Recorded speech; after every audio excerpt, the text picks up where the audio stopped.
Hi guys, it's Kylian Mbappe. Come to see me in Madame Tussauds in London.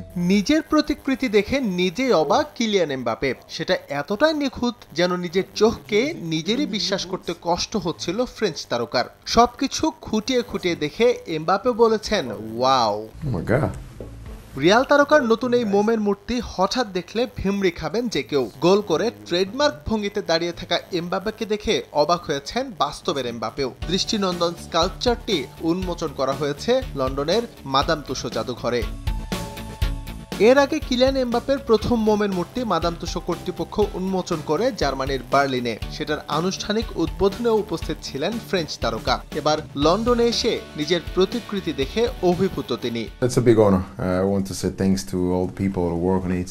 এটা আমার জন্য বিশাল সম্মানের। এটার সঙ্গে যারা সম্পৃক্ত তাদের সবাইকে আমি ধন্যবাদ জানাতে চাই। এটা আমার জন্য অনেক বড় একটা অর্জন। আমি বলবো এটা অসাধারণ সৃষ্টি। আমি সবাইকে আবারও ধন্যবাদ জানাতে চাই এমন একটা স্ট্যাচু উপহারের জন্য।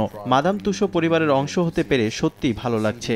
ভালো লাগছে লন্ডন এসেও, কারণ লন্ডনের ইতিহাস ঐতিহ্য সবসময় আমাকে মুগ্ধ করে। For all the work because it's a perfect job and I'm really happy with the results. লন্ডনের মাদাম তুসোতে এমবাপে নিজের মূর্তি উদ্বোধন করলেও এখনই তা দেখতে পাবেন না সাধারণ দর্শক। জানা গেছে 4 এপ্রিল সর্বসাধারণের জন্য এটি উন্মুক্ত করবে মিউজিয়াম কর্তৃপক্ষ। এরপর টিকিটের মাধ্যমে তা দেখতে পাবেন এমবাপে ভক্তরা।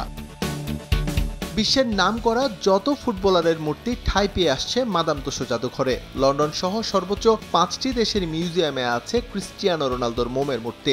ইংলিশ কিংবদন্তি ডেভিড বেকহ্যামের আছে 4 দেশে, আর লিওনেল মেসির মূর্তি আছে মাদাম তুসোর 3টি দেশের শাখাতে। এছাড়াও মো সালাহ, ওয়েন রুনি, ম্যারি ইয়ার্পের মোমের মূর্তিও তৈরি করেছে মাদাম তুসো কর্তৃপক্ষ। এস এম ইকবাল, সময় সংবাদ।